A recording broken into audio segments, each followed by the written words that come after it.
Hello everyone, I'm Chef Dave and welcome back for some more culinary tips. I'm going to teach you how to make a simple rub that will go great on poultry.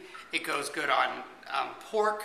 Just about anything you can think of when it comes to the grill, this rub will be perfect. It's a dry rub. So let's get started. We're going to go ahead and take our rosemary, and it comes dry. And we want to use all dry ingredients because as it's roasting, we don't want the fresh ingredients to burn. So we really don't use fresh when we're actually using a dry rub. And I'm just going to take my knife and I'm just going to cut through this rosemary as it's hopping all over my cutting board, ready to go. Keep going.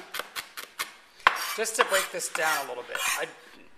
As a personal preference, I just don't want to get one big, huge piece of rosemary all over in my mouth. I just like to have small bites. We're just going to take this, put this into our bowl.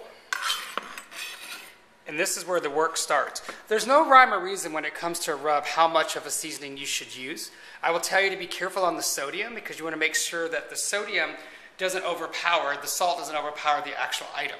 And so I have probably a teaspoon of rosemary here. I'm going to do about a teaspoon of celery seed, not salt. Paprika, about a teaspoon and a half.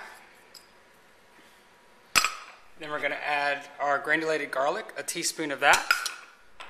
Our sage, a teaspoon of sage, because we're going to be doing poultry. If you weren't going to be doing poultry and you were going to be doing, say, beef, I would leave the sage out of this. And a teaspoon of dried thyme. We're going to add some dried parsley, about 2 teaspoons. And, of course, our salt. I'm going to add about a teaspoon of salt.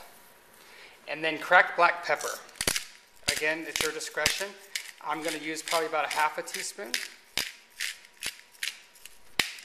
Just like this. And then I'm just going to take my fingers and kind of get it all together. And what you have, and I'll show you under the white, is a perfectly ready to use dry rub. Until next time, this is Chef Dave, and cook smart.